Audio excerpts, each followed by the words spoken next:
So, Helen, I know this has been an intensive and a very important piece of work. I'm really looking forward to hearing it, I have to say. I'm conscious that we have been under significant time pressure, but we do absolutely understand how important this is. I do note you're saying it's a policy sprint, and I'd say it probably will be, and it's the sprint number 6 now. We've discussed the 5 sprints in the last session, and now we're into another sprint. So given that we cover sports, maybe that's appropriate. But anyway, Helen, please go ahead. Thank you very much, and just to say a huge thank you to yourself and to everyone for welcoming us here today. We really appreciate it. So I'll talk through our research with you, and you'll have in your pack our provocation paper, which has our provisional policy recommendations within that. So really keen to get questions and your thoughts on this as well. That'd be brilliant. So first off, to give a bit of context about the HRC Creative Communities Programme, it's a major research programme which has been funded by the Arts and Humanities Research Council, and it's hosted by Northumbria University in Newcastle, and we work across all 4 nations of the UK, exploring how co-created culture can enhance belonging, address regional inequality, deliver devolution, and help to break down barriers to opportunity, working with communities in devolved settings across the UK. So a creative community in a nutshell describes a place-based cross-sector research and development collaboration which brings together diverse partners and has a shared objective to generate economic and social value through delivering new cultural activity. So an example of a creative community would be something that involved government or local government, the third sector, including culture sector, also private sector, and we've also worked really closely with creative freelancers and with young people as well. So throughout 2024, we undertook research through a policy lab series, which were basically creatively facilitated policy labs that we ran in devolved policy contexts across all 4 nations of the UK. And we co-created policy solution suggestions with participants at these labs. And we ran a Northern Ireland policy lab in Belfast in March 2024, which I'll talk about the research outcomes from in a moment. From these policy labs, we're running a series of policy sprints where we socialise our draft recommendations, which we'll then publish later in the spring and share with Northern Ireland Executive and UK Government in Northern Ireland, arm's length bodies and cross-sector stakeholders. So the policy labs themselves had a number of themes. These were taken from the By All For All Power of Partnership deep dive report, which we undertook into 10 years of research into HRC programmes and which have informed our programme's core pillars. So each lab addressed one key theme each. As you can see, we covered culture and how it interrelates with health and well-being in Edinburgh in January 24, culture and environment in Cardiff, culture and how it relates to civic identity and belonging in Northern Ireland and Belfast last March. We looked at skills and culture in London, and finally culture and belonging in Newcastle in the North East in September 2024. So, as I've said, the policy lab findings will then inform our draft policy papers, one of which you have with you today, which we're sharing via the policy sprints. And then we finalise the final recommendations and publish them later this spring. So we worked with the Welsh Innovation Network in December. In January, we're at Scottish Parliament running a sprint there. And we're here with yourselves today, and in March we'll be working with Darlington Economic Campus to do the final of our series of policy sprints. So to give a little bit more context about the policy labs themselves and what they involved, they included cross-nation and cross-sector participants. So each lab was in essence a creative community working with government, policymakers, third sector, culture sector, young people and creative freelancers. And we used co-creation methods throughout to inform the strategic development of policy planning. So really ensuring that the outcomes and the learnings from those labs came from the participants themselves and that everyone felt that they had an equal voice to take part within the room. And these facilitated new policy solution suggestions. I'll show you the next slide, which is a graphic minutes illustration, which has very briefly the outcomes of the lab. I was delighted to see that actually when I came in, yeah. So each lab was split into opportunities, challenges, and then policy solution suggestions. So you can see some of the opportunities which were highlighted and I'll talk a bit more about in a second at the bottom left side, then the challenges, then the policy solution suggestions, which also go through. But we found the visual minutes was a really nice, simple way of highlighting what the key outcomes were from the labs and just giving those really headline answers of the things that people found that were important to them. So with Policy Lab Learnings, we found that we had certain things that came out of each lab across the UK. So funding was mentioned as an issue in each lab. Also, the need for inclusion of grassroots creative communities came out very strongly in each lab. Also, people said repeatedly the evidence doesn't speak for itself, it's how we communicate things. And there was also uncertainty of how to find the door to take part in policy making. In addition to this, we had some specific things that came out of each lab. In Northern Ireland, some of these were, it was mentioned by participants, the significant history of community participation. People were really keen for an opportunity to do policy in a more collaborative way. The value people felt in having discussions around policy with culture, also in relation to health, justice, community and education. Around funding following the Northern Ireland Executive Priorities, a feeling of broader participation being needed in decision making, and finally a really strong desire for Northern Ireland representation in UK research and development and policy making more broadly. So these are some of the ways that we defined and the lab members defined belonging and civic identity, focusing on societal resilience, community cohesion, I won't read them all out, but community capacity, engagement, connected communities and social capital. And the opportunities that people felt that there were at the lab around culture and belonging and civic identity that really came out were around a strong sense of identity, connection, the ability for culture to challenge power, the value of community participation, how people learn through creativity, the ability culture has to break down barriers, for art to be unexpected and the value that that has in everyday life. Also how art can push boundaries and can help people to embrace the new. Some of the challenges that people identified around culture and belonging and civic identity, they felt there were issues with rural access to arts and culture. They felt it was sometimes difficult to reach marginalised communities or that they weren't included in art and culture. How art and culture itself was defined could perhaps be problematic. Did it take in what art and culture meant to everyone? There were also feelings around financial barriers, structural inequality, around paying creative practitioners, preconceptions around culture and also what the value of culture was perceived to be. And then the policy solution suggestions, which were developed during the policy lab by participants. There were 4 main ones, and these were around participatory funding models for culture, the value of having a Northern Ireland Culture Data Observatory, a cultural assembly network, and the value of embedding creative practice in education. So on participatory funding models for culture, participants felt that funding models could be quite top-down and that creative practitioners weren't involved in the decision-making processes.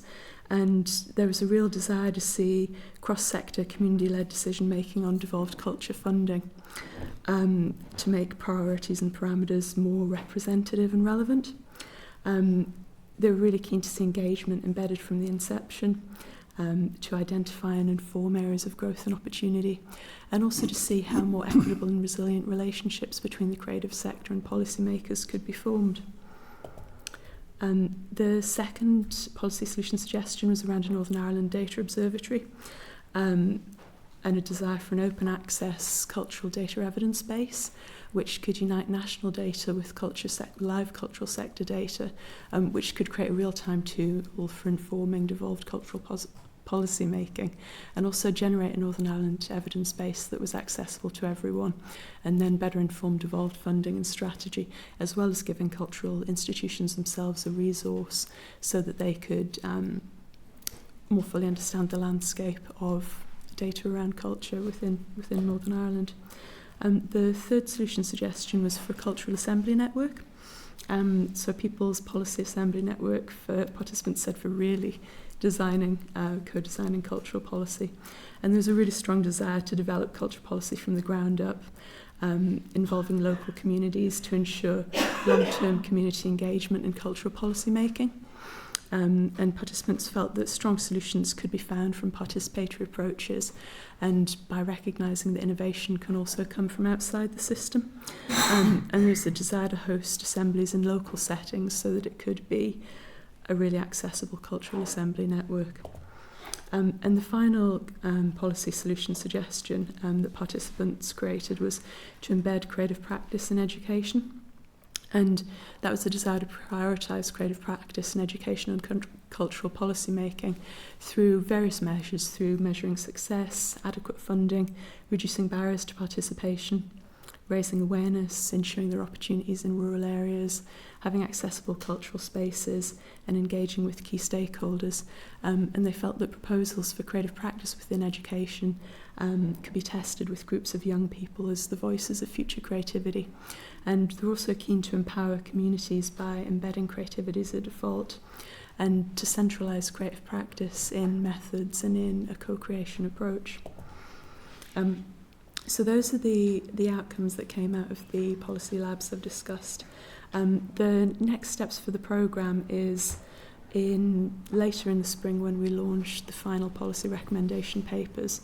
We're also going to be launching devolved funding awards for collab policy networks, which the anticipation is it'll be a UK-wide collab network with one in each of the 4 nations, which will be self-facilitating cross-sector collaborative cultural policy making networks, which will enable the learnings from the programme thus far to be taken on and to be grown by groups through a funding award of 20k each, and really grow the reach and impact of the programme interventions thus far, and hopefully to help generate new opportunities to connect cross-sector communities in devolved contexts.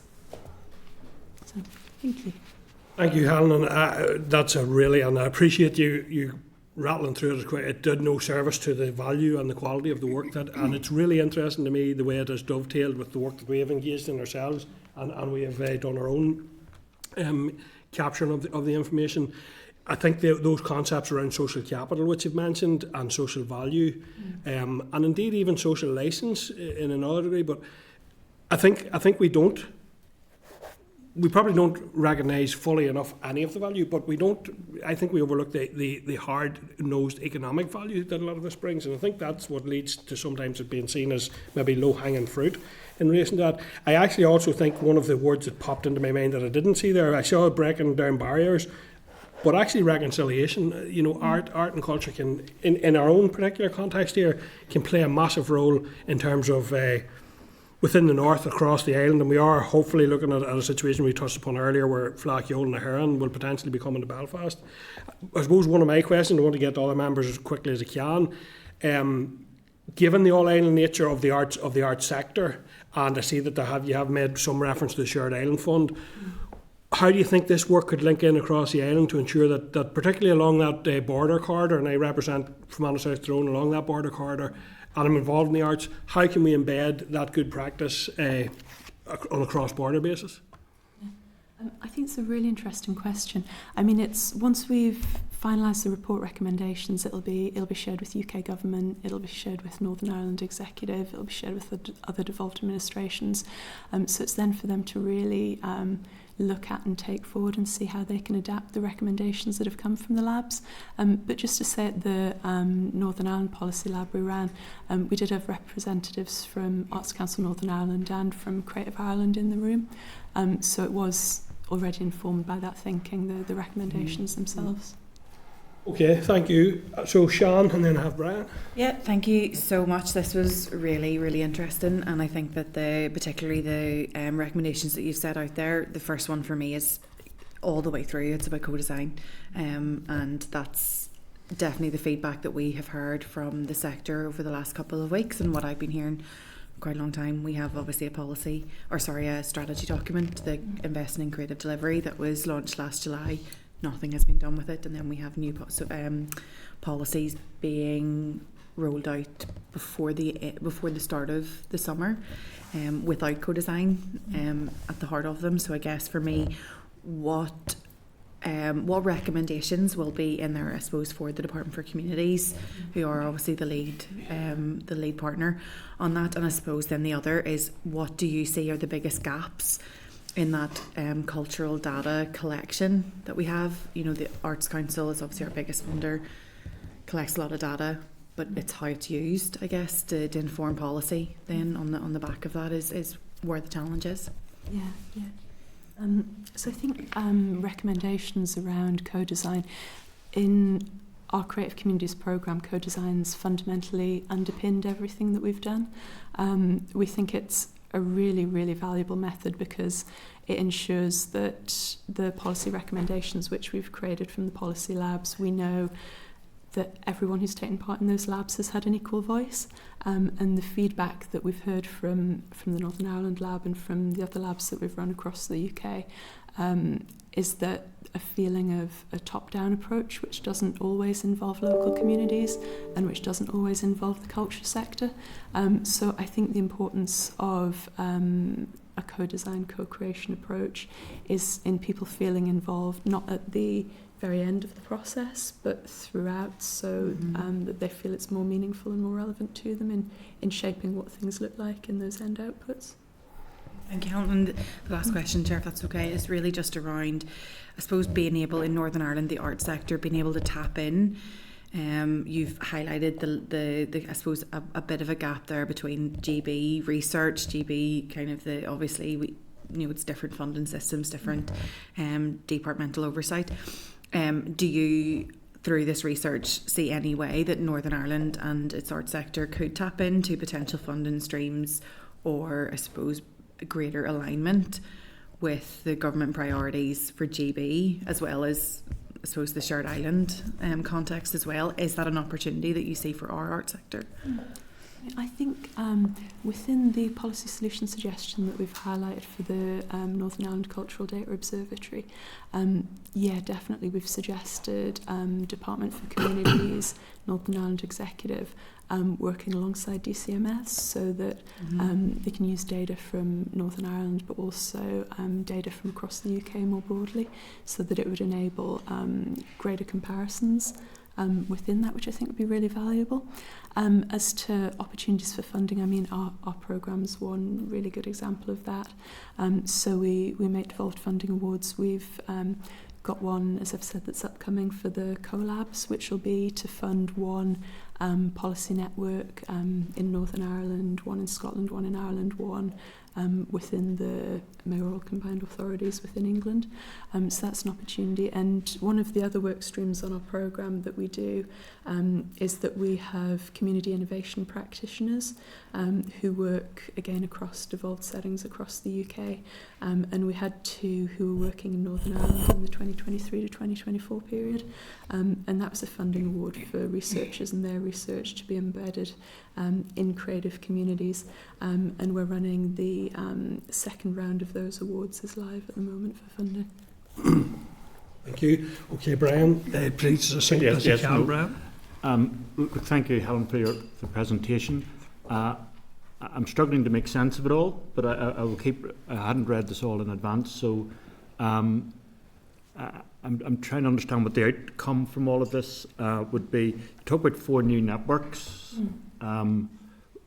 At what scale are you talking about there? I mean, in the Greater Shankill area, there's been work to develop arts, and it is making a positive impact in the area. So, or are you looking at quite a wide level, Northern Ireland as a whole? Or are you looking at local, potentially localised communities? And what presence does your organisation have in Northern Ireland? Do you have any permanent presence here? So with the 4 new networks, we're designing them at the moment, so the process isn't fully completed, but our anticipation would be that it's one network in each country, and that it can be based within a certain place, but we expect it to have the ambition to have national reach. And it'll take the learnings from the policy labs, which we can then use to inform the development of the networks, but it's up to the people who apply for the grants themselves for exactly how they want to run those networks. We anticipate that they'll also be networks of creative communities, so that they'll involve researchers, also potentially policymakers, third sector, culture sector, and potentially creative freelancers, so that we're getting really broad representation from different sectors, who can then feed into policy learning and take it in the future direction that they want to within that funded period. As to presence in Northern Ireland, we're a UK-wide programme, so we're actually based at Northumbria University in Newcastle, but we work across the UK through our community innovation practitioners. We have had 2 researchers in Northern Ireland, one in Belfast, one in Portrush, who were working on the programme for a year each during the funding for the 2023-2024 Community Innovation Practitioner Awards, and the anticipation is that will continue with the next tranche of the Community Innovation Practitioner Awards as well. Thank you, Brian. I'll have to scoot on. Apologies. One very big, when you talk about there the formal policy recommendations published in spring, so is that this, your presence today at the committee, or do you have another event today? No, so this counts as one of our policy sprints, right, that's when we're kind of socialising the draft report, but we'll take the feedback from this today and from our other policy sprints, and then we'll finalise the reports and we'll publish those later in the spring. Okay. Thanks, Brian. Nicola. Thanks, Chair, and thank you, Helen, for your briefing here. It is really good to hear from you, and again, just have that there kind of spotlight shone on the arts and culture within the North. I'll quickly ask you, I represent West Rowan, which is a largely rural area, so I'm really glad to see it's been highlighted there with rural access to arts and how that can be a barrier to participation as well.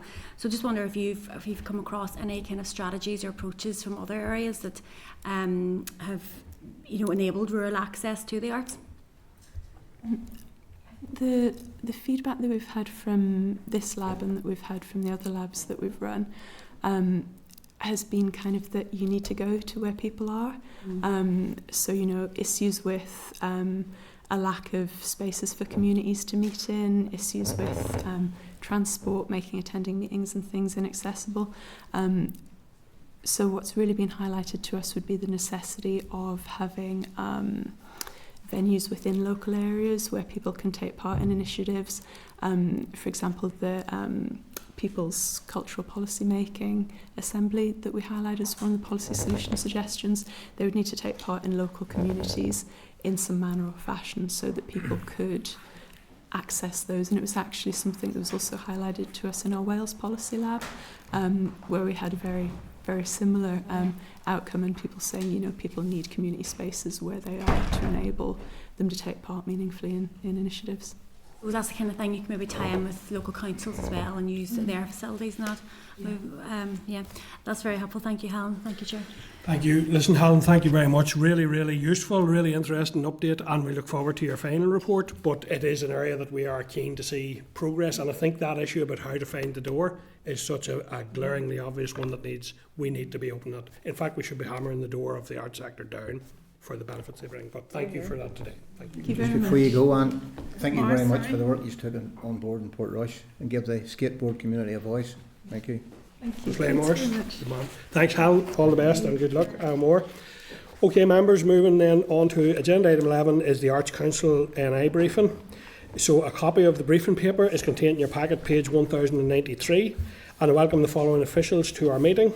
So just give a second for...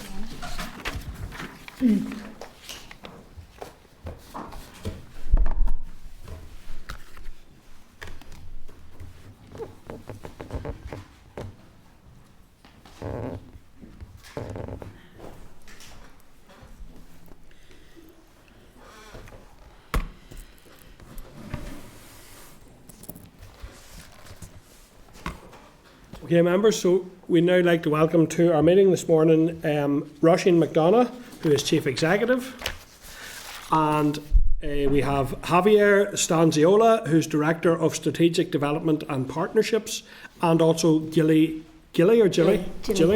Gilly Campbell, who is Director of Arts Development. So, Roisin, I invite you to make a brief opening statement before we move to questions from members. Just to flag up, as you will see physically behind us, this is an area that we have been trying to put a significant focus on within a very pressurised department. So we very much appreciate your attendance today in that respect. So go ahead, Roisin, please. Oh, thank you very much, Chair and Committee, for the opportunity to address you. We've already sent you a briefing paper which was based on the work that we were invited to do for the department in the run-up to its budgetary deliberations for 25-26. So we've shared that paper with you, and in that paper we make a bid for extra resources, which we have laid out in terms of where we would like to allocate those extra resources. So I just wanted to maybe say a couple of words about the current context. Our budget is roughly about £10 million a year from the executive, from the department, and slightly over 9 million from our lottery funds. We use a significant proportion of our lottery funds, as you will see, to support both individual artists and to support our annually funded programme clients. And that's quite a significant amount of money from our lottery of 6.8 million out of just a budget of over 9 million. So that's in order, I suppose, just to keep the core funding going. And what it is we've said is that we would like to really develop further existing programmes and or introduce a new programme. And we're very conscious of the difficulties that our annually funded clients face, but also the fact that we are really limited in terms of the unmet need that there exists in the sector in relation to the number of applications we get, both from individuals and from arts organisations right across Northern Ireland. There's a huge unmet gap there. And in relation to our lottery resources, for example, we do run programmes such as Creative Schools, the Rural Engagement Programme, about which I can speak a little bit more. We run formally a Local Government Challenge Fund. We're very, very conscious of the current issues, not only facing the organisations that we're able to fund, but of the organisations we're not able to fund, particularly in terms of the pattern of distribution of funding. Hence, we did try and alleviate some of the pressure of the unmet demand there by establishing, as I said, the Rural Engagement and Arts Programme, which has been very successful. We want to build on that.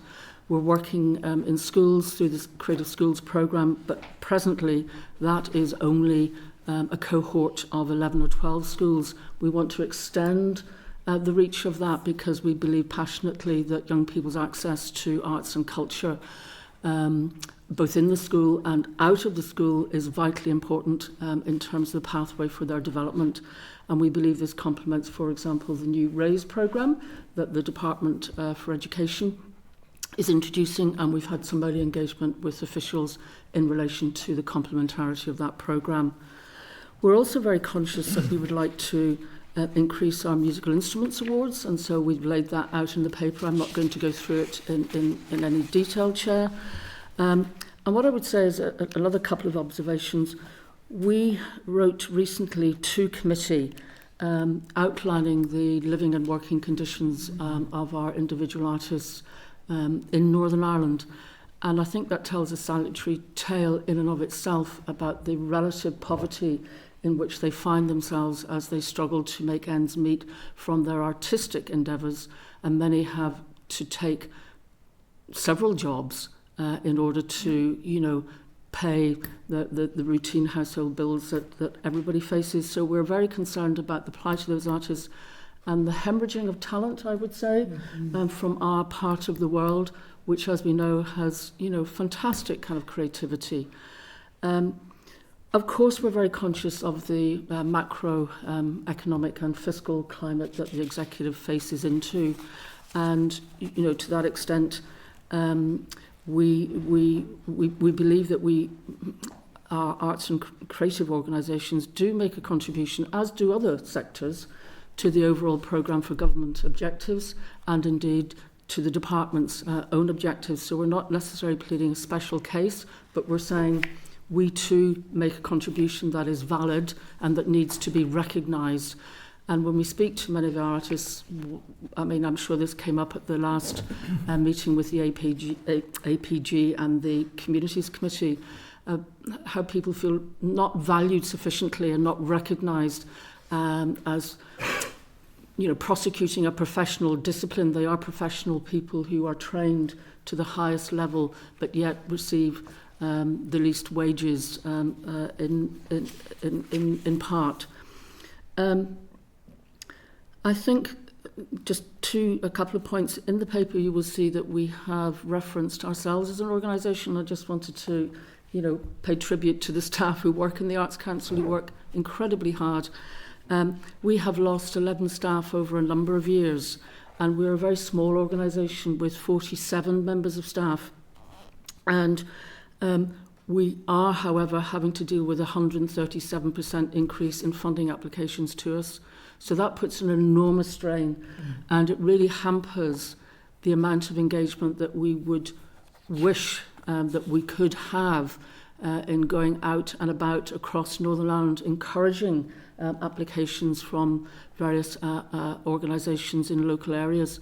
But we do work with local authorities because we believe they have a really important role to play, and they are our partner in trying to raise access to the arts across Northern Ireland, and that's something that it's a view that we hold dear, and we share that, I think, probably with the committee and indeed all of the political parties, including that of our own minister. So I'll just leave my brief remarks there, Chair, and I'm more than happy to pick up on anything.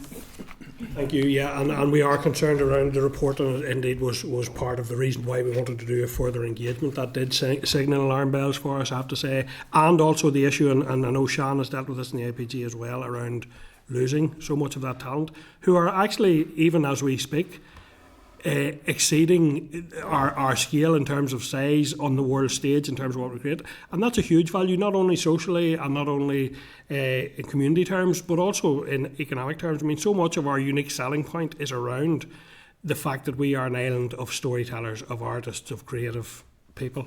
And I don't think we do give it enough support in that sense. I understand the challenges you're setting out in terms of the budgets. They are in some ways modest enough in some ways, but I do recognise there are huge financial pressures. Are there any other outlets or avenues in terms of shared island that you'd be engaging with that could maybe play a role here to supplement some of the other funding streams? I mean, certainly in terms of capital developments, we have a strong working relationship with all the arts councils in these islands, but in this instance, including our colleagues in Ancol Allen. And we have a series of projects which we hope to bring to fruition soon, one of which, for instance, is located in Mid-Ulster, working in partnership with the council there and the Seamus Heaney Home Place to bring a residential writers' centre into Balachi and help, I think, also with the regeneration and business and tourism of the area. So yes, we are working with colleagues in the Republic. We haven't had any support on the revenue side, which is obviously where a lot of the pressures arise in terms of core funding for organisations who are really struggling with the increased costs, as members will be fully aware.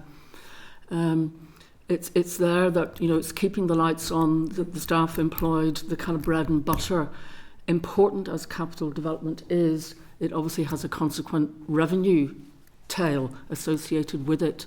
But yes, we are working with our colleagues in the Republic on that issue. And given the fact that the amounts that you're suggesting do seem relatively manageable, what discussions are ongoing with the Minister in relation to improving, or what work in progress can you report in relation to core funding?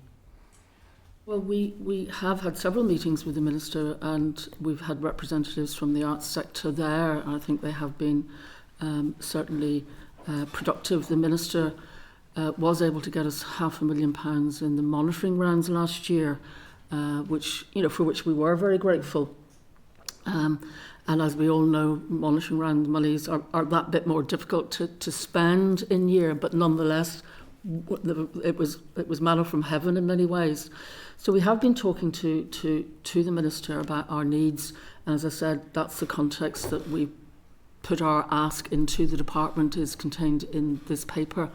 Now, we're conscious that budgets probably won't be announced until a bit later in the year, and again, this puts pressures on, as it does on all sectors. You know, we appreciate that, but on arts organisations who will have not only uncertainty around what their budget is, but actually the ability to be able to pay out monies in the first quarter when they don't have resources is possibly going to be an issue for some. So any early budgetary allocation, regardless almost of the amount, at least would provide a modicum of certainty. Okay, thank you, and that's significant. Okay, Morris, go ahead. Thank you very much, Chair, and I will be brief. It's just that I see in your table there of potential job losses. That the three councils that are left out are Causeway, Londonderry and Mid and East Antrim. Is that because they have their own arts projects in-house, or do you not have any staff there at all to try and drive the programmes forward? I know there's a lot of arts facilities in Causeway and Londonderry, and I'm not too sure about Mid and East Antrim, but maybe you could explain why they're not on that table. Thank you. Thankfully not on that table. Well, what we're, I suppose, showing you there is the number of funded organisations that we support in any particular local authority area, and dependent upon the nature of the projects, will have employees associated with the delivery of that project. And therefore, were we to lose additional resources, that would be the impact. Javier, am I correct? That's right. So the assumption in here is that for most of these organisations, this represents a significant amount of funding in terms of their core funding. So if this funding is cut, it's very likely that they will have to close down and these jobs will be lost.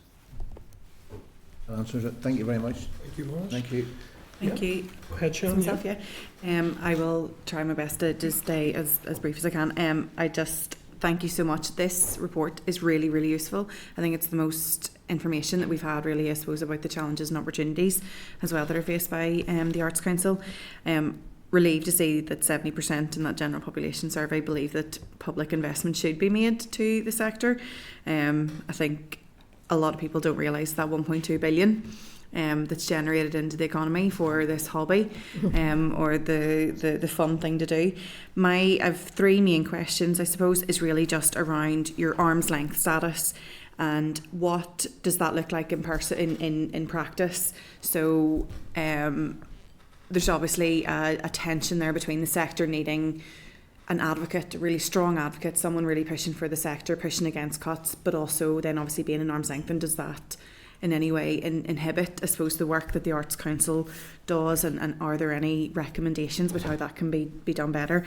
The second then is the Minister referenced in the Chamber a letter of expectation that was sent to yourselves. We haven't, as a committee, had sight of that letter, and I'm just wondering, you talked about reprioritisation.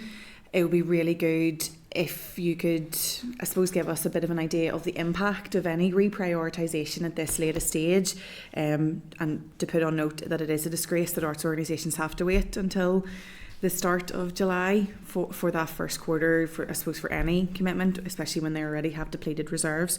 And then the third is really how data that's collected by the Arts Council, particularly from that AFP programme, is used to shape policy. What's the engagement then back into the department? Because you are the data collection, I suppose, tool for shaping where those priorities are. I'm just wondering what engagement there is with the department about the data that you collect. Thank you. So I'll try and answer. On the first one, to say, of course, our duties and responsibilities are set out as outlined in the paper under statute, under legislation as an arm's length body, and our functions are, I think, fairly clear. We obviously are there as a body to advise the Minister and to advise local councils of what the needs are based on the evidence that we collect. So back to your data question, and we do feed that in, and you can see, the statistics that we've collected here are known to the department, and we've had full engagement with them over many years about what the profile of the sector looks like, the impact of A, B and C on it, and we have given all that evidence into the system, into the department. Inevitably, from time to time, because of the fact that the arts sector expects the Arts Council, and it has said this very clearly throughout the process of the consultations that we've had with them in the development of various strategies and business plans over the years, they clearly expect the Arts Council to champion the arts, to act as their advocate. That would be quite normal.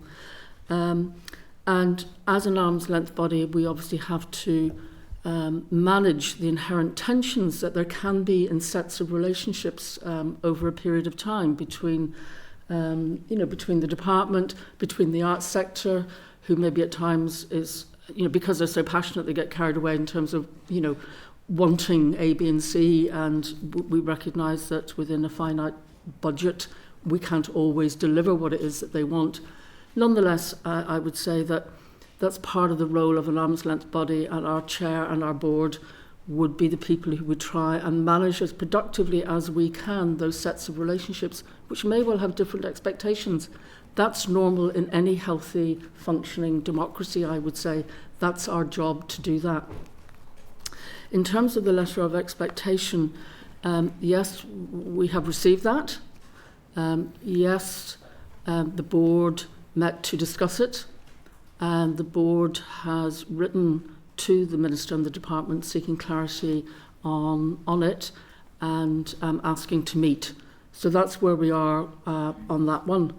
And I hope I've answered the question about data collection, because we are an official statistics body recognised as such. So we hope very much that our contribution made in that arena helps inform policy making and decisions around resource allocation. That's what we're there to do.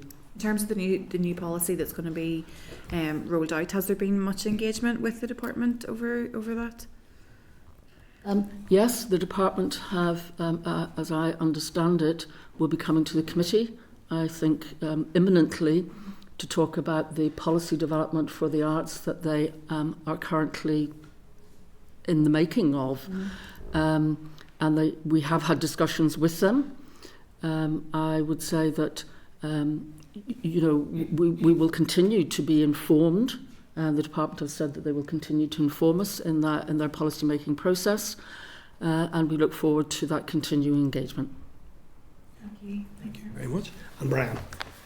You've maybe answered my questions, because it was one of the issues raised last week, that the department not having an arts policy. So can you just say again, you're not sure on the timescale for that, or are you aware of a timescale? No. Well, I think probably for the department to confirm, but my understanding is that it should be ready by the end of this calendar year, after a process of consultation and then going out through, equality screening and all of that. So we're hopeful that it will be ready by the end of this calendar year, in time for the ensuing financial year, which will be 26-27. That would be the logic of it, I think. Okay. Brian. And your own strategy, is that a draft currently? Is that, somebody said? Our own strategy will have to align with any new arts policy that will transpire from the department. And, we're obviously be in dialogue with the department as to how much consonance there is between the two, our strategy and their new policy, and ensure that it does align. Right, yeah. And I mean, I'm sure you're aware, we had a very interesting event last week, and a large number of groups, and it was very energetic, I have to say, and but it was also I don't say depressing, but it was challenging, you know. But they're saying, you know, funding's reduced, lowest funding per capita in the UK or Republic of Ireland included as well, not lack of appreciation of the arts, struggling to make a living, and so on. And I hear what you're saying. You want to be a champion for the arts, but you're the number of applications just coming to you and trying to support groups. It's hard maybe to do a lot of the developmental work. But no, thank you for the paper, and it's an issue we will continue to champion ourselves. Okay. Thank you very much. Okay, thank you very much, and I do appreciate it. It is all important information which is painting a very complete picture around the challenges, and we certainly hope that we can play our role in terms of addressing those challenges and seeking improvement in what is such a value. Go ahead, Kelly. I was just going to ask, from looking at all the figures and the additional supports that are required in order to deliver, if we basically set a straight £20 million a year from the department plus the National Lottery money, with some sort of a capital fund that was on a rolling basis of, say, something like £1.5 or £2 million, if that was given across a number of years, that would, to be honest, deal with today's issues. But we heard at our event how many of the individual artists or artists who are working in studios are working in appalling conditions. Has there been any movement made with the department to ask them to look to FTC funding, capital funding, in order to provide some sort of headspace for those artists to be able to improve, to get running water, you know, to have facilities like that? Because I'm sort of thinking that if there was a ring fencing within the budget of a set amount, not 10 but 20 million, plus capital availability. My only concern would be if we went for FTC, that would have to be repaid, and I don't know if the sector is able for that. So I'm just wondering if you've had any discussions with the department. Obviously there's the paper about the increased level of funding, but also about that capital needs. Purely, to be honest, as government, we're paying money into a sector that is working with conditions that are not good enough. They're breaking health and safety, and I feel it as a responsibility of the funder as much as the individual, you know, to do that right. Yeah. I mean, we run, you will see this in partnership with Arts and Business, for example. There's a cohort of organisations that are looking at their business model on a 360-degree basis and endeavouring to, I suppose, come forth with their own individual plans as to how they see themselves developing in the future and raising income from other sources and so on. And that's a very good programme, been very successful. So what I would say is that, you know, there is a strong cohort of arts organisations who will be exploring each and every avenue that is available to them in relation to future development. There's some very good examples of that in terms of things like community asset transfer. We saw that with the courthouse in Bangor, which is brilliant because it has enabled them to have an income stream to develop their work and support the good people of Bangor and Ards, access the arts. And indeed, Seacourt Print Workshop is now in the High Street in Bangor. I happen to be a Bangorian, so I know these examples extremely well. But and that model of owning and drawing on resources from a variety of sources and paying things off over a period of time in order to secure sustainability and have an income stream to help your business is something that they have actively explored. Now, not all arts organisations are in a position to do that because some don't earn income, some deliver their services free in hard-pressed communities. So that's quite difficult, and that's a principle we firmly believe in, that the arts should be freely accessible to everybody. If you can't afford to pay for a ticket, there must be some other means by which you can access the arts. So I think it's going to be a mixture, but finance, FTC is quite a complicated one, but I know the department are exploring all possible avenues of where additional funding sources might be able to come from beyond the amount that we currently receive from the executive through the minister. You had mentioned, Roisin, potential capital funding from Shared Island Unit. Is it possible that Shared Island Unit could play a role in the capital as an alternative to FTC? Well, indeed, and I think organisations have to establish a north-south cross-border dimension. That's one of the conditions of the capital funding, but I know a number of organisations are exploring those partnerships. And I suppose you have to be at a certain stage of development to have the capacity to be able to do that.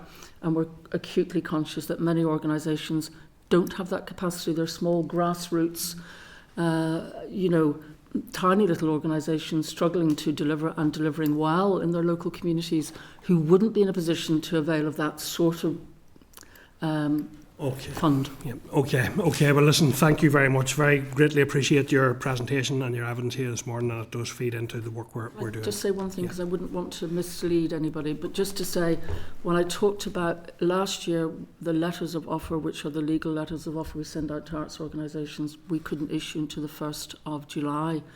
Prior to that, what we did, we issued indicative letters, planning. You could, once our budget is confirmed, you might. And last year we were able to give people the first bit of 3 months, just to see. Now that was before our budget was confirmed, so just to say, that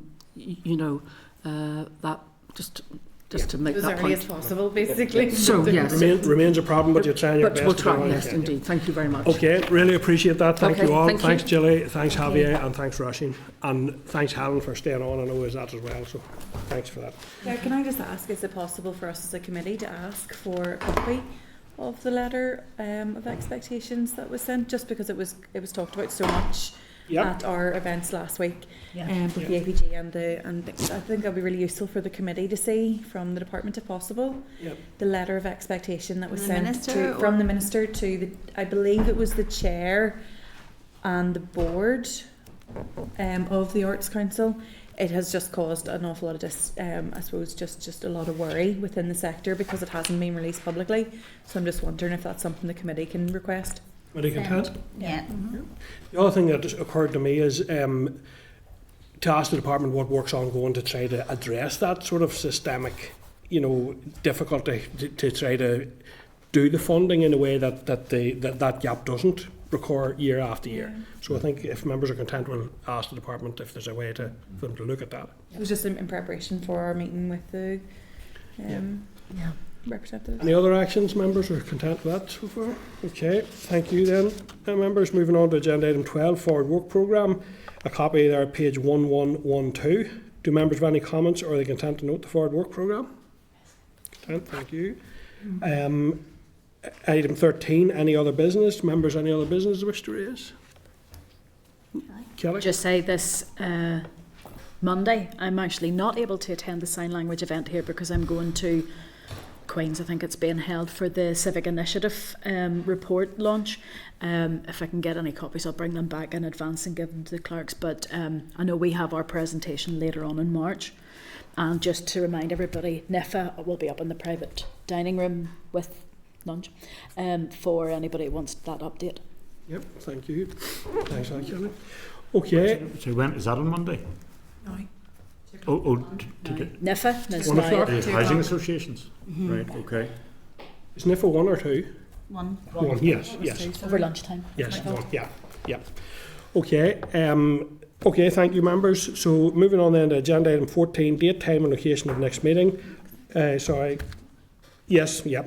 So our next meeting, members, then will be at 9:30 on Thursday, 27th of February. Given that we have agreed to bring that in back, and we have the minister coming, so 9:30. Sure, why don't we go? I know that there's people have to travel distances to here, but there's a lot on our work programme for some of the dates. Why not just shift to 9:30 for February? Well, I wouldn't. That wouldn't overly. For now, I'd rather do it on a case by case because I am one of those people who's coming quite a distance, and so we'll take it for this week for now, and we'll see how we're going then. So date 9:30, Thursday, 27th of February, in here in room 29.